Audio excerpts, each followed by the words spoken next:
অৰণ্য মানৱ যাদৱ পায়েঙৰ অৰণ্যত কোনে অগ্নিসংযোগ কৰিলে?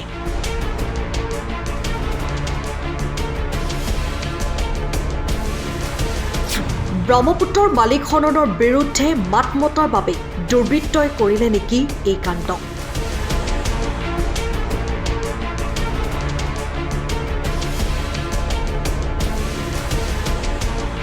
যাদৱ পায়েঙৰ কাৰ লগত আছিল শত্ৰুতা? অৰণ্য মানৱ যাদৱ পায়েঙৰ মোলাইকাথনিত দুৰ্বৃত্তৰ অগ্নিসংযোগ। মোলাইকাথনি 2.0 নামেৰে নতুনকৈ গঢ় লোৱা ব্ৰহ্মপুত্ৰৰ চাপৰিত এই ঘটনা। যাদৱ পায়েঙৰ জীয়াৰী মুনমী পায়েং আৰু এটা 70জনীয়া দলৰ প্ৰচেষ্টাত 2022 বৰ্ষৰ পৰা আৰম্ভ হৈছিল চাপৰিটোত গছপুলি ৰোপণৰ কাম। কিন্তু দেওবাৰৰ দুপৰীয়া কোনো দুৰ্বৃত্তই অগ্নিসংযোগ কৰে চাপৰিটোত।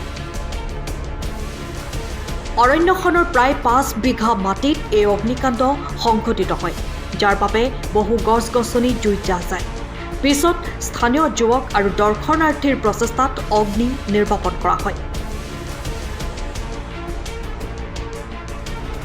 অন্যহাতে মন্ত্ৰী চন্দ্ৰমোহন পাটোৱাৰীয়ে ফোনযোগে যাদৱ পায়েঙৰ কন্যাৰ পৰা অগ্নিকাণ্ডৰ সবিশেষ খবৰ লোৱাৰ লগতে সহায়ৰ আশ্বাস দিয়ে বুলি জানিবলৈ দিয়ে।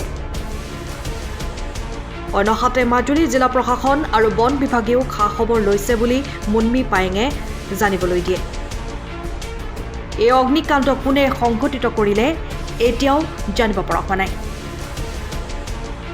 কিন্তু যাদৱ পায়েঙে ব্ৰহ্মপুত্ৰৰ বালি খননৰ বিৰুদ্ধে মাত মতাৰ বাবেই কোনো দুৰ্বৃত্তই কৰিলে নেকি এই কাণ্ড? কিন্তু যাদৱ পায়েঙৰ সন্দেহ বেলেগ। তেওঁৰ মতে অৰণ্যখনত আছে কেইবাটাও বাঘ। সেই বাঘে গৰু ম'হ মাৰি চলাই আছে উপদ্ৰৱ। অৰণ্যখনৰ পৰা বাঘ খেদিবলৈহে কোনো লোকে অৰণ্যখন জ্বলাই দিছে বুলি সন্দেহ কৰিছে অৰণ্য মানৱ যাদৱ পায়েঙে। দুষ্কৃতিকাৰীয়ে জ্বলাইছে,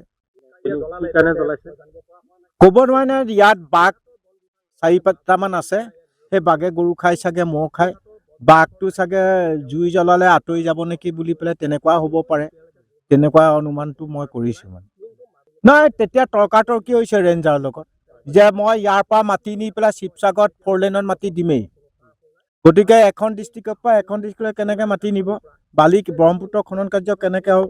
আৰু য'ত খনন কাৰ্য কৰিছে তাত ইয়াৰ পৰা হাতীযোৰ পাৰ হৈ তাত থাকে। নহতীয়া থানত এতিয়া হাতী নাথাকে, এতিয়াই গড় নাযায়, আগৰ পৰা যায় আৰু বাঘো যায়, হৰিণাও যায় তাত। আৰু সেই ঠাইখনকে খনন কাৰ্য কৰি পেলাইছে। সেইটো দুৰ্ভাগ্যজনক বিষয়।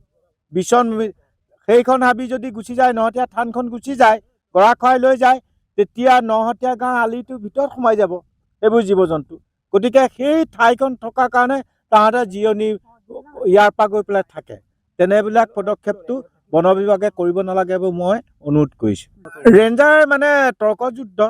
কিয় নিব ইয়াৰ পৰা মাটি খনন কাৰ্যটো অলৰেডি নাই। আৰু 4 লেনৰ মাটি 10 বছৰত অলৰেডি যোৰহাট ডিষ্ট্ৰিক্টটো হৈ গ'ল। তাৰ পৰা আকৌ খনন কাৰ্য ক'ৰ পৰা আহে? বৰ্তমান আমি জেগাখিনি চালোঁ। তাৰপিছত আমি তাতে কৌৱা আৰু খেৰ আছে, এইবিলাক জ্বলি গৈছে। বৰ্তমান গছবোৰ এনে ক্ষতি হোৱা দেখা নাই। আমি চাই আছোঁ বৰ্তমান। কিমানমান গছ পুলি ৰোৱা হৈছে? তাতে গছপুলি ইহঁতে 2022 চনৰ পৰা প্লান্টেশ্যন কৰি আছে বুলি কৈছে। কিমান হৈছে এইটো ক'ব পৰা নাই। সিহঁতে ৰিপ্লান্টেশ্যন কৰি থাকে। হয়তো পুলি কিমান আছে এইটো অতি তথ্যটো ক'ব নোৱাৰিম মানে। আৰু ইয়াত মানে জুইটো কেনেকৈ লাগিছে বুলি দাবী কৰিছে আপোনালোকে? জুইটো কেনেকৈ লাগিছে মানে এতিয়া ক'ব পৰা নাই। আমি সোধ পোছ কৰি আছোঁ, কাৰণ ইয়াতে কাকো মানে তদন্ত কৰি আছোঁ। তাৰপিছত যি গম পোৱা যায়। বসতি স্থান আছে নেকি ওচৰে পাজৰে? বসতি স্থান নাই। আৰু এটা কথা যে কিছুমানে মানে ইয়ালৈ নহাকৈ ক'ব বিচাৰে যে বালি খনন বা বালি যি ব্যৱসায় তেওঁলোকে কৰিছে, ইয়াততো বালি খনন সম্ভৱ হয় জানো? ইয়াতো তেনেকৈ নাৱে যাব নোৱাৰে, গাড়ীনো কেনেকৈ আহিব ইয়াত? আপোনালোকে যেতিয়া নিৰীক্ষণ কৰিলে আপোনালোকে কিমান ক্ষয়ক্ষতি তাতে কমা বনবোৰ আৰু খেৰ জ্বলিছে, আৰু গছবোৰ বাকী ক্ষতি হোৱা দেখা নাই। চৰাই চিৰিকটিৰো দেখা নাই। আৰু ইয়াতে জীৱ জন্তু কিবা ক্ষয়ক্ষতি হৈছে নেকি? পৰিভ্ৰমী চৰাই বা অন্যান্য হৰিণা চৰিণা তেনেকুৱা ধৰণৰ কিবা পাইছে নেকি? নাই, পোৱা নাই তেনেকুৱা। আৰু এনেকুৱা জীৱ জন্তু কি আছে বুলি ভাবে আপোনালোকে?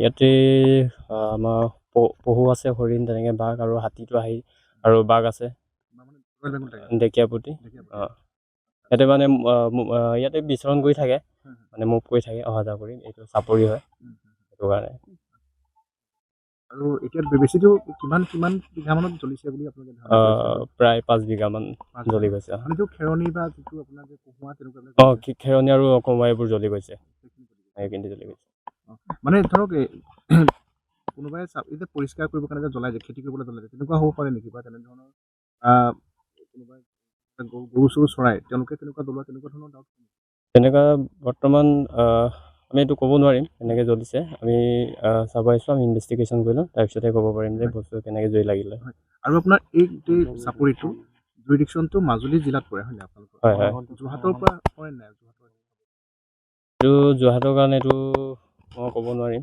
কিন্তু মাজুলীত পৰে বুলি মই গম পাওঁ আৰু কমিউনিকেশ্যন একেবাৰে নাই ইয়াতে কমিউনিকেশ্যনটো অলপ অসুবিধা হয় আমাৰ মাজুলীৰ পৰা তথাপিতো আমি যিমান পাৰোঁ চেষ্টা কৰোঁ আহিবৰ কাৰণে সময়ৰ খবৰ সময়ত পাবলৈ ফ'ল' কৰক টাইম অফ আছাম।